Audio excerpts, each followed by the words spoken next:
नमस्कार, बहुत स्वागत है आपका। मैं हूं रीनू यादव। सबसे पहले बात, दिल्ली के रामलीला मैदान में प्रधानमंत्री मोदी की धन्यवाद रैली चल रही है और दिल्ली की 1734 अवैध कॉलोनियों को नियमित करने पर प्रधानमंत्री 5 वर्षों में दिल्ली में सैकड़ों नए सीएनजी स्टेशन लगाए गए हैं। यहां जो उद्योग धंधे चल रहे हैं उनमें से आधों को पीएनजी आधारित बनाया जा चुका है। इसके अलावा हजारों ईंट भट्ठों को नई तकनीक से जोड़ा गया है। अगर पराली जलाने की बात है तो आसपास के राज्यों को भी हमने मदद की है, तत्परता से उनका साथ दिया है और कम करने का प्रयास किया है। लेकिन साथियों, आज दिल्ली में जो राज्य सरकार है वो यहां की सबसे बड़ी समस्या से आंख मूंद कर बैठी है।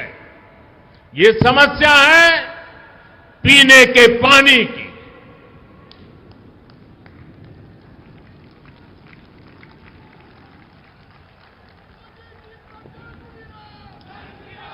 इन लोगों की माने तो पूरी दिल्ली में हर जगह बिस्लेरी का ही पानी जैसे मिलता है, साफ मिलता है। हर घर में बिल्कुल साफ पानी आता है।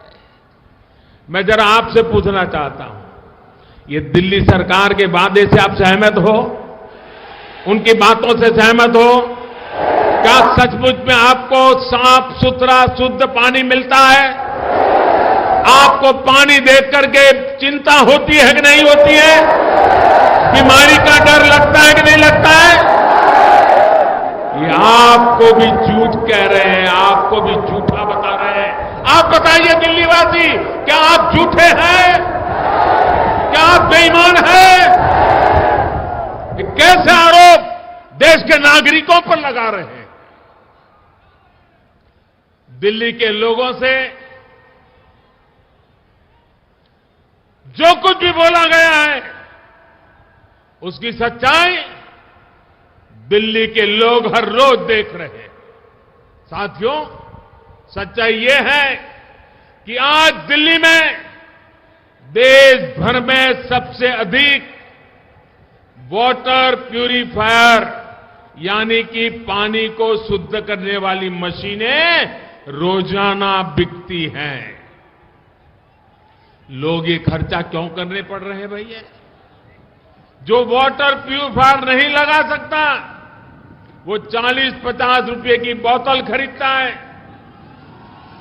या फिर उसे मजबूरी में प्रदूषित पानी से काम चलाना पड़ता है। अधिकांश जगहों पर नल से या तो पानी आता ही नहीं है और जो पानी आता भी है उस पर लोगों को विश्वास नहीं है। और ये लोग कहते हैं दिल्ली में पानी की गंदगी कोई दिक्कत ही नहीं है। भाइयों और बहनों, ये लोग किस तरह अपने स्वार्थ के लिए, अपनी राजनीति के लिए किस हद तक जा रहे हैं ये आपने पिछले हफ्ते भी देखा है। जो बयान दिए गए, जिस तरह लोगों को भड़काया गया, उकसाने वाली बातें कही गई, झूठे वीडियो उच्च स्तर पर बैठे हुए लोगों ने सोशल मीडिया में डाल करके भ्रम फैलाने का, आग फैलाने का गुनाहित कृत्य किया है भैया।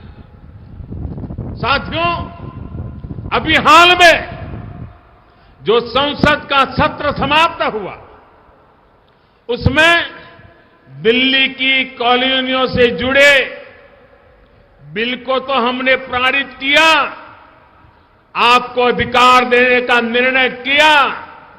उसके साथ साथ दूसरा महत्वपूर्ण बिल पास हुआ, सिटीजनशिप अमेंडमेंट बिल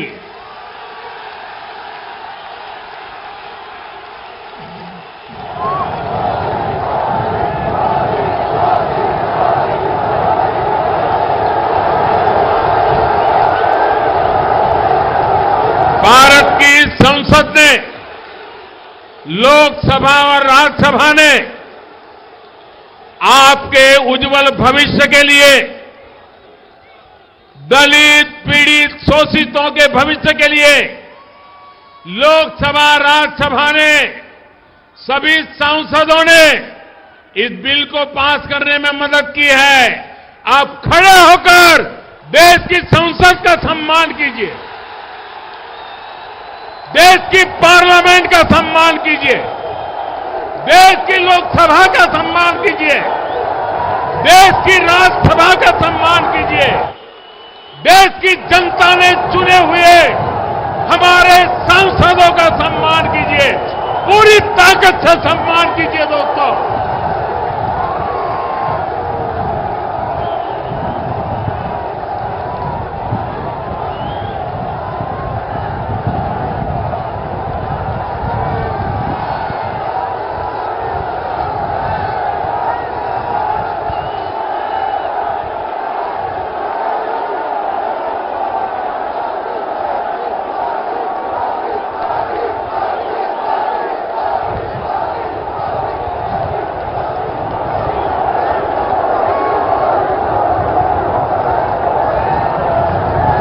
साथियों, मैं भी आपके साथ जुड़ करके देश के दोनों सर्वोच्च सदन, लोकतंत्र के मंदिर, वहां बैठे हुए जनप्रतिनिधि, मैं आपके साथ, मैं भी उनको प्रणाम करता हूं, उनका अभिनंदन करता हूं, उनका धन्यवाद करता हूं।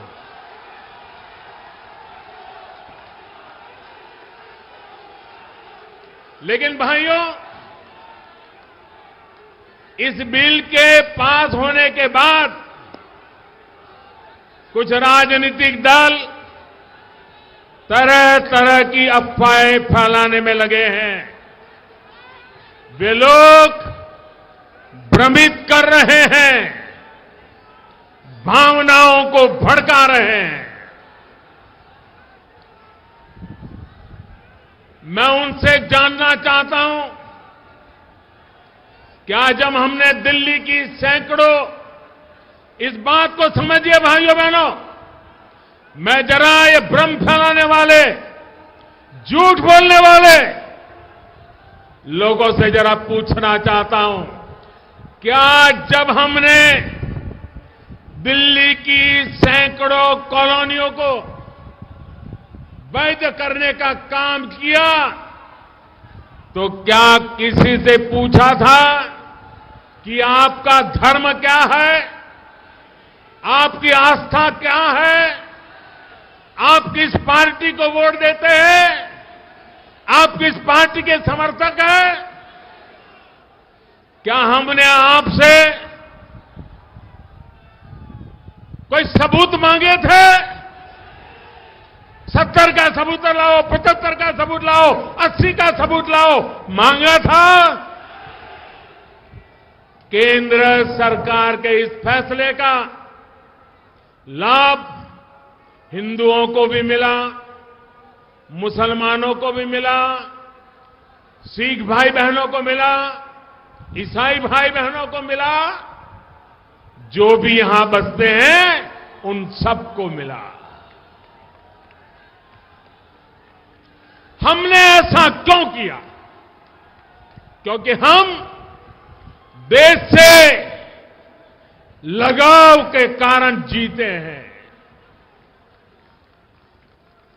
हम सबका साथ, सबका विकास, सबका विश्वास के मंत्र को समर्पित है। भाइयों बहनों, अगर थोड़ा सा भी भगवान ने दी हो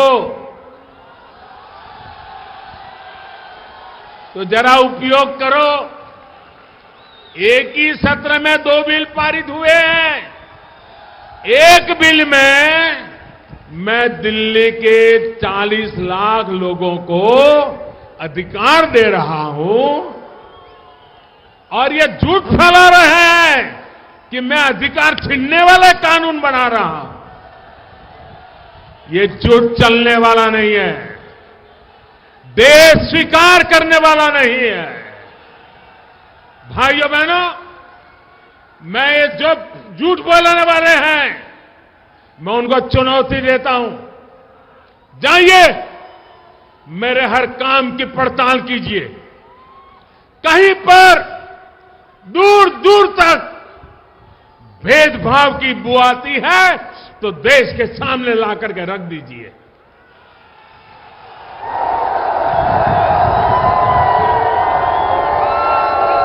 भाइयों बहनों, मैं एक एक करके आज बताना चाहता हूं दोस्तों। बताऊं ना? पूरा देश मुझे कई दिनों से कह रहा था कुछ बताइए, आज देश को भी मैं बता देता हूं। एक एक योजना को देखिए। जब हमने उज्ज्वला योजना के तहत 8 करोड़ से ज्यादा परिवारों को मुफ्त गैस कनेक्शन दिया, क्या हमने किसी का धर्म पूछा था? क्या हमने उसको 70, 72, 75 के प्रमाण मांगे थे? उनकी जाति पूछी थी? मैं जानना चाहता हूं कांग्रेस और उसके साथियों से, उसकी तरह देश को बांटने की राजनीति करने वाले उनके साथी दलों से, कि आप क्यों देश की जनता से झूठ बोल रहे हो, क्यों उन्हें भड़का रहे हो? भाइयों और बहनों, हमने दिया इतना ही नहीं, आगे भी हमारा संकल्प है कि हर गरीब परिवार को उज्ज्वला का योजना का लाभ पहुंचाएंगे। कोई बाकी नहीं रहेगा।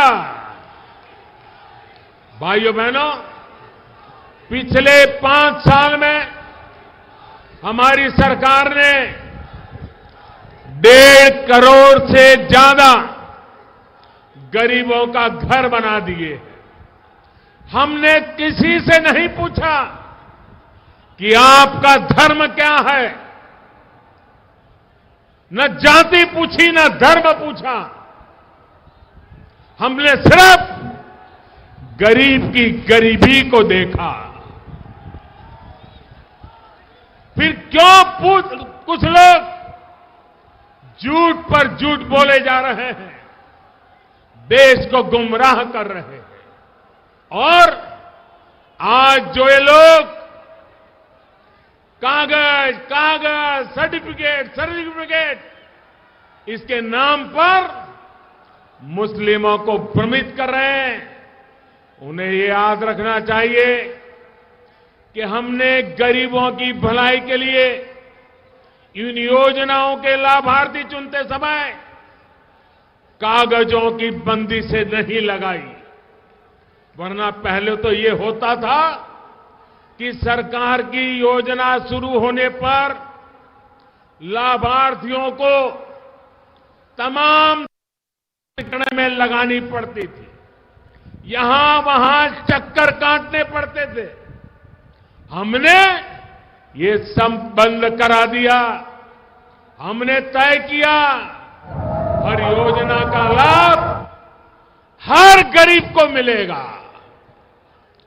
जाति धर्म कुछ नहीं देखा जाएगा। उज्ज्वला के लिए, आवास योजना के लिए, मुफ्त बिजली कनेक्शन के लिए सरकार स्वयं सामने से लोगों के झोपड़ी तक पहुंचने का पूरा प्रयास किया गया। न हमने कभी किसी का धर्म पूछा, न जानने की कोशिश की, न हमने कभी यह पूछा कि हम मंदिर जाते हैं कि मस्जिद जाते हैं कि गुरुद्वारा जाते हैं कि चर्च जाते हैं, हमने कभी नहीं पूछा। फिर क्यों इस तरह का झूठा आरोप हम पर लगाया जा रहा है? साथियों, दुनिया की सबसे बड़ी हेल्थ एश्योरेंस स्कीम आज भारत में चल रही है। इस योजना ने देश के 50 करोड़ से ज्यादा गरीबों को 5 लाख रुपए तक के मुफ्त इलाज की सुविधा सुनिश्चित की है। राजनीतिक स्वार्थ के कारण यहां की सरकार ने आयुष्मान भारत योजना दिल्ली में लागू नहीं की, लेकिन जिन राज्यों में ये योजना लागू हुई है वहां लगभग 70 लाख मरीजों का जो पैसों के अभाव में इलाज नहीं करवा रहे थे, पीड़ा झेल रहे थे, मुसीबतों से गुजारा कर रहे थे, आज इस योजना के कारण इन 70 लाख लोगों का इतने कम समय में इलाज मुफ्त में हो गया। इन लाभार्थियों में सभी संप्रदाय के लोग हैं, सभी जाति के लोग हैं, सभी पूजा पद्धति के लोग हैं। इस योजना में तो किसी से नहीं पूछा जा रहा कि पहले आप अपना धर्म बताइए, फिर आपका इलाज शुरू किया जाएगा। फिर ऐसे झूठे आरोप क्यों? इस तरह के आरोपों के बहाने भारत को दुनिया भर में बदनाम करने की साजिश क्यों हो रही है? साथियों, इन लोगों ने दिल्ली ही नहीं बल्कि देश के कई शहरों को अराजकता और डर के माहौल में धकेलने की नापाक कोशिश की है, साजिश की है। और इसी के साथ इस बुलेटिन में इतना ही। नमस्कार।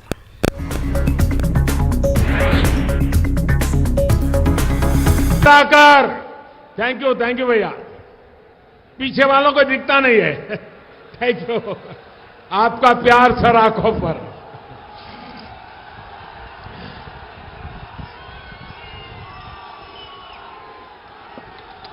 मैं कहीं पर भी हूं, दूर वालों की भी तकलीफ समझता हूं।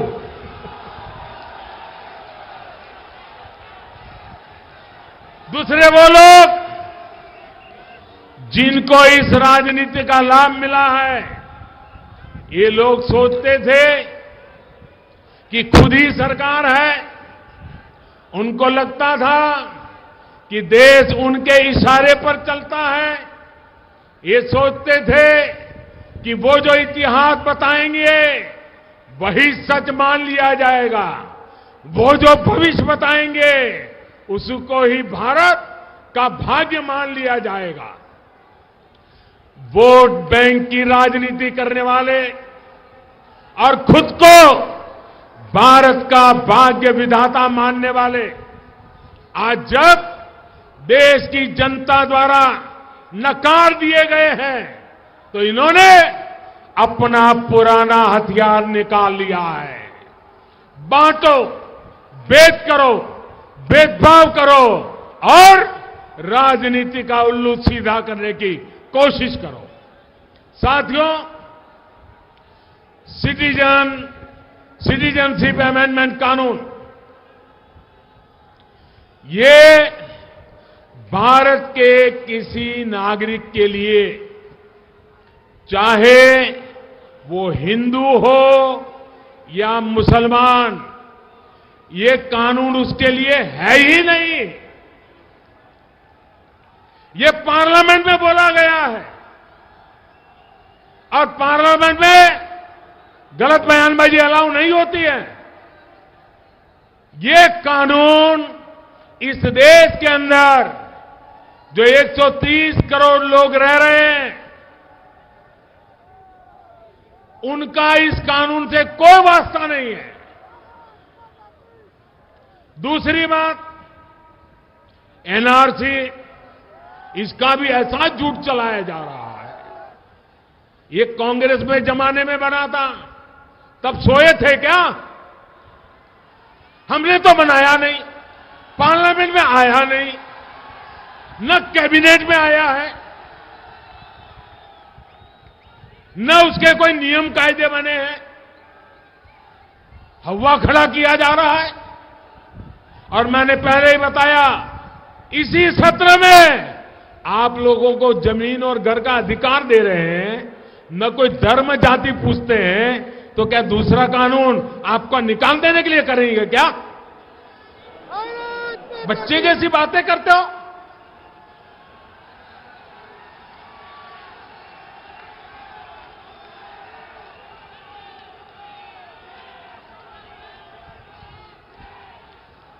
कांग्रेस और उसके जैसे दलों ने चिल्ला दिया कि वो देखो क्या चल रहा है। मैं बताता हूं। ये कांग्रेस वालों ने और उसके साथियों ने चिक चिक करके बोला, वो देखो कौवा कान काट कर उड़ गया, कौवा कान काट कर उड़ गया। और कुछ लोग कौवे के पीछे भागने लगे। अरे भाई, पहले अपना कान तो देख लीजिए कि कौवा काट गया कि नहीं काट गया।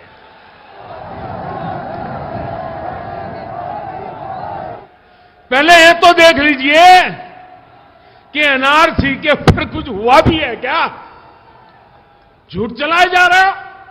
मेरी सरकार आने के बाद 2014 से आज तक मैं 130 करोड़ देशवासियों को कहना चाहता हूं, कहीं पर भी एनआरसी शब्द पर कोई चर्चा नहीं हुई है, कोई बात नहीं हुई है। सिर्फ सुप्रीम कोर्ट ने जब कहा तो सिर्फ आसाम के लिए करना पड़ा। क्या बातें कर रहे हो? झूठ फैलाया जा रहा है। कांग्रेस और उसके साथी शहरों में रहने वाले कुछ पढ़े लिखे नक्सली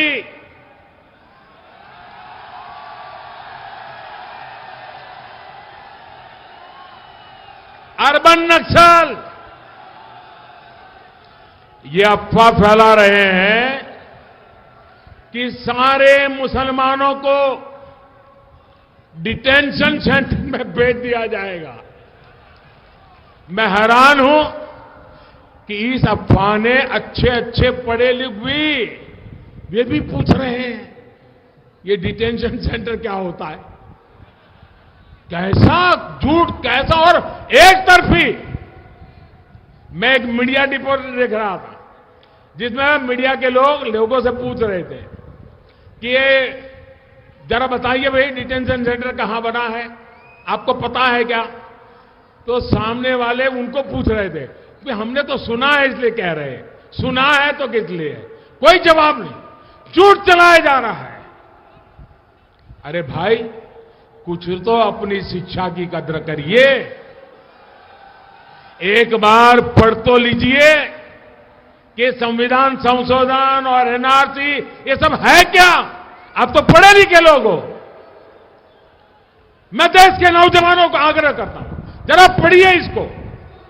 अब भी जो भ्रम में है, मैं उन्हें कहूंगा कि कांग्रेस और अर्बन नक्सलियों द्वारा उड़ाई गई डिटेंशन सेंटर की अफवाहें सरासर झूठ है, बद इरादे वाली है, देश को तबाह करने के नापाक इरादों से भरी पड़ी है।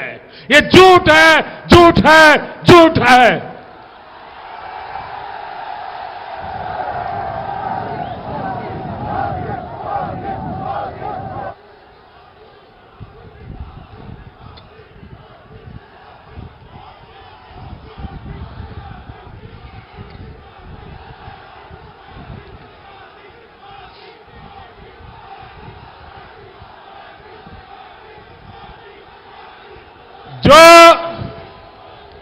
जो हिंदुस्तान की मिट्टी के मुसलमान है, जो हिंदुस्तान की मिट्टी के मुसलमान हैं, जिनके पुरखे मां भारती की संतान है, भाइयों बहनों, उन पर नागरिकता कानून और एनआरसी दोनों का कोई लेना देना नहीं है।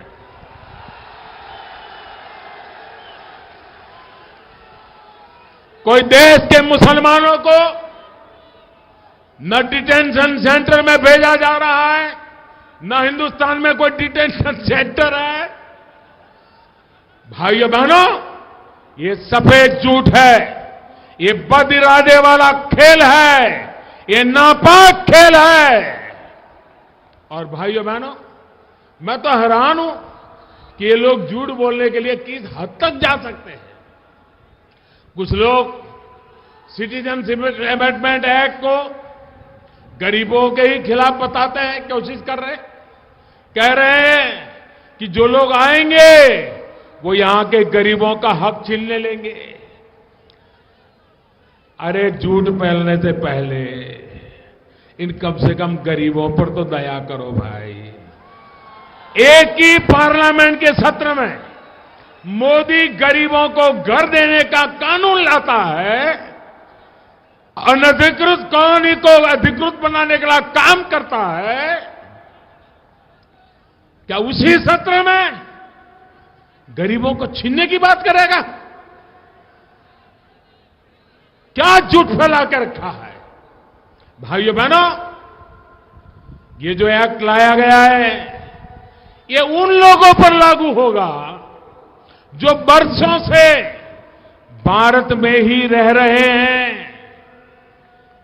किसी नए शरणार्थी को इस कानून का फायदा नहीं मिलेगा। जो लोग इस तरह का झूठ बोल रहे हैं, उन्हें पाकिस्तान, अफगानिस्तान और बांग्लादेश से धार्मिक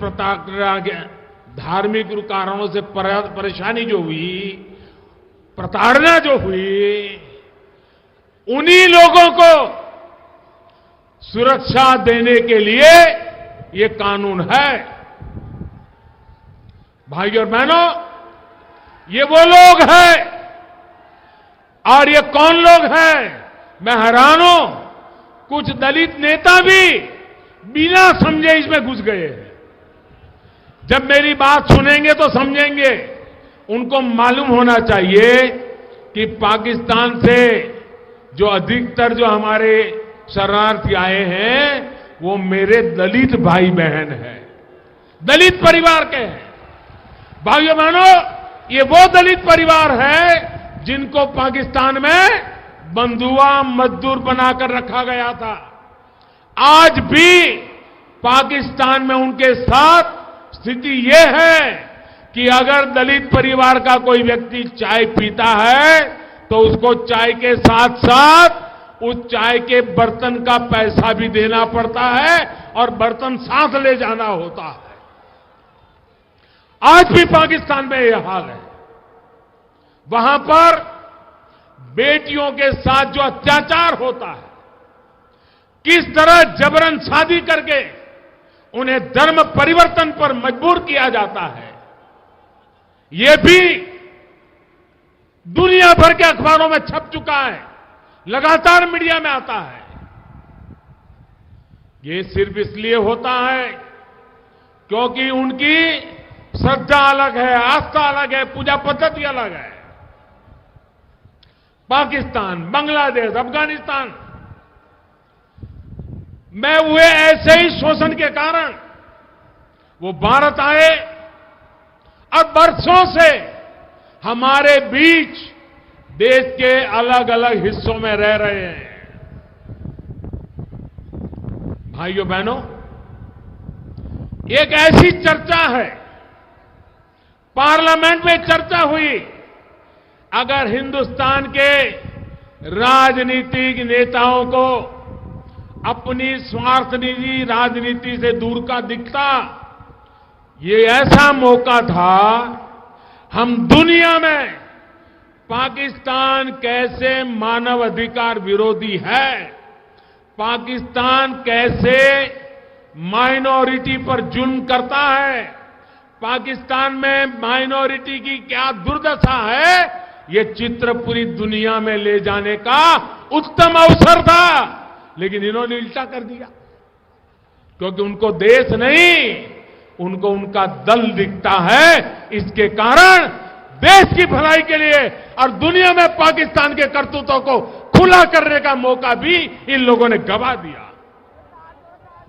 और मैंने पहले कहा उस प्रकार से मैं दलित राजनीति करने वालों का दावा जो करते हैं उनसे पूछना चाहता हूं कि आप इतने वर्षों चुप क्यों थे? आपको इन दलितों की तकलीफ कभी क्यों नहीं दिखाई दी? आज जब इन दलितों के जीवन की सबसे बड़ी चिंता दूर करने का काम अगर मोदी सरकार कर रही है, तो फिर आपके पेट में चूहे क्यों दौड़ रहे हैं?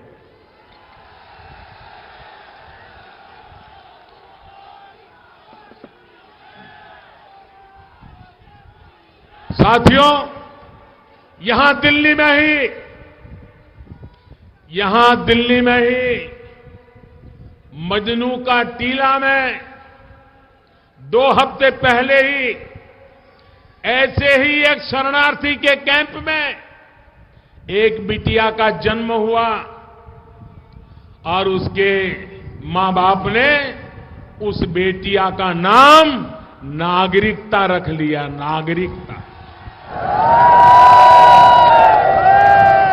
मैं जरा ये हुड़दंग मचाने वालों से और उनके पीछे रिमोट कंट्रोल से राजनीति करने वालों से कहना चाहता हूं, अगर इस नागरिकता नाम की बेटी का जीवन आसान होता है, अगर उसके मां बाप की जिंदगी आसान होती है, अगर भारत के किसी भी नागरिक की समस्याओं का समाधान होता है, तो आपको तकलीफ क्यों होती है? देश में दशकों से रह रहे लाखों गरीबों, सताए हुए शोषित दलित परिवार, जो उत्पीड़न के कारण उनको भारत आने के लिए मजबूर होना पड़ा है, मुसीबत के मारे आए हैं, अपना धर्म, अपना सम्मान, अपनी बेटियों की इज्जत बचाने के लिए आए हैं। मैं जरा इन लोगों से पूछना चाहता हूं, आपको उनसे दुश्मनी क्या है? साथियों, जब धार्मिक अत्याचार की वजह से कोई भारत की शरण में आता है, तो यहां आकर अपनी आप बीती सुनाता है, अपनी परेशानी बताता है। ये जरा बुद्धिजीवियों, मेरी इस बात को जरा गौर से सुनिए, आपको भेद समझ आ जाएगा। कोई भी शरणार्थी मुसीबत के मारे सीमा पार करके किसी भी तरह अगर हिंदुस्तान में पहुंच जाता है, तो सबसे पहले वो किसी न किसी सरकारी दफ्तर में जा पहुंचने की कोशिश करता है। छोटा सा भी सरकारी मुलाजिम मिल जाए तो उसके पास जाता है, नजदीक में पुलिस थाना है तो वहां जाता है और हाथ जोड़ करके खुद कहता है कि मैं पाकिस्तान से आया हूं, मुझे आना पड़ा है, मेरी जिंदगी बचाने के लिए आया हूं, आप मेरी मदद कीजिए। वो छुपाता नहीं है। आज भी ये लोग खुलेआम इंटरव्यू दे रहे हैं कि हम पाकिस्तान से, बांग्लादेश से, अफगानिस्तान से आए हैं, आना पड़ा है। लेकिन जो घुसपैठिया है, न वो इंटरव्यू देता है, न प्रेस से बात करता है, न पुलिस को बताता है कि मेरी मदद करो। वो आकर के छिप जाता है और कहीं न कहीं अपना जीवन स्थिर करने के लिए जुगाड़ लगा देता है, और जो एजेंट होते हैं उनको मजदूरी का कुछ हिस्सा देता रहता है। भाइयों बहनों, बड़ा सीधा साधा फर्क है। घुसपैठिया कभी अपने आप को अपनी पहचान होने नहीं देता और शरणार्थी कभी अपनी पहचान छुपाता नहीं है। भाइयों बहनों, ऐसे बहुत से घुसपैठियों ने आज बाहर निकलकर किस प्रकार की बातें कर रहे हैं, सच क्यों नहीं बताते हैं? भाइयों बहनों, उन्हें डर लग रहा है कि उनकी सच्चाई अब सामने आ जाएगी। साथियों, रिफ्यूजी का जीवन क्या होता है? बिना किसी कसूर के अपने घरों से निकाल देने का दर्द क्या होता है, ये दिल्ली से बेहतर कौन समझ सकता है? यहां का कोई कोना ऐसा नहीं है जहां बंटवारे के बाद किसी रिफ्यूजी का बंटवारे से अल्पसंख्यक बने भारतीय का आंसू न गिरा हो। सड़क पर हो रहा ये का बवाल उनके आंसुओं का अपमान है या नहीं है? उनके दर्द पे तेजाब छिड़कने वाला पाप है कि नहीं है? साथियों, मैं फिर से स्पष्ट करना चाहता हूं, सिटीजनशिप अमेंडमेंट एक्ट, संविधान संशोधन कानून किसी की भी नागरिकता छीनने के लिए नहीं, ये नागरिकता देने के लिए है। हमारे 3 पड़ोसी देशों के वो अल्पसंख्यक 2004 की वजह से वहां से भागकर भारत आने के लिए मजबूर हुए हैं। उन्हें इस एक्ट में कुछ मदद की गई है, रियायत दी गई है, कुछ डील दी गई है, और ये रियायत भी मोदी की सोच है ऐसा मानने की जरूरत नहीं है। ये रातों रात मोदी को विचार आ गया इसलिए मोदी ने कर दिया, ऐसा नहीं है। ये रियायत महात्मा गांधी की भावना के ही अनुरूप है। महात्मा गांधी ने कहा था,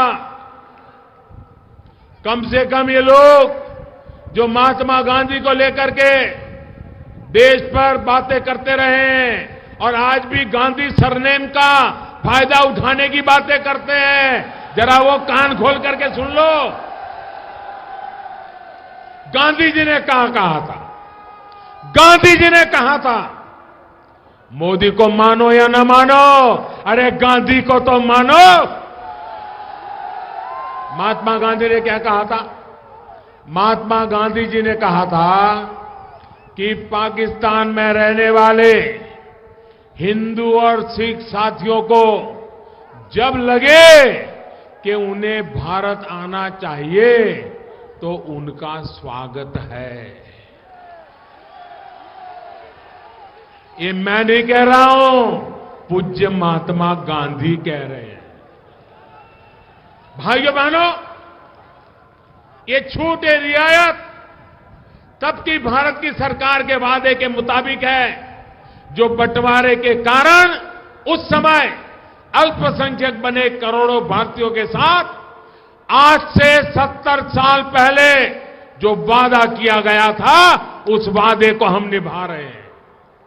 भाइयों और बहनों, आज जब भारतीय जनता पार्टी के नेतृत्व में एनडीए सरकार इसी दशकों पुराने वायदे को पूरा कर रही है, तो फिर उसका विरोध क्यों किया जा रहा है? ये वादे तो आपने किए थे, आपको वादा करने में आपकी राजनीति आड़े आने लगी, आप लोग नहीं कर पाए, हमने वादा निभाया है। अब ये कह रहे हैं कि पाकिस्तान के सभी नागरिक को रियायत दो। ये राजनीतिक दल अब अवैध घुसपैठ करने वालों और अपनी आस्था की वजह से सता हुए शरणार्थियों में कोई भेद ही नहीं करते। मैंने कहा बड़ा भेद साफ है। एक खुल करके कहता है कि मैं पाकिस्तान से आया हूं, और दूसरा छुप करके बताता कि नहीं मैं तो बाहर का नहीं, मैं तो यहीं का हूं। ऐसे दुनिया के किसी देश में होता है क्या? साथियों, आज रंग बदलने वाले इन दलों को मैं इनके ही नेताओं और फैसलों की बात भी याद दिलाना चाहता हूं। जो लोग भ्रमित हैं, उनको अगर मेरी बात नहीं माननी है तो मत मानो, लेकिन अब मैं जिनके नाम बता रहा हूं, कम से कम उनको तो भरोसा करो। और यहाँ पर वक्त एक ब्रेक का है, जल्द हाजिर होंगे।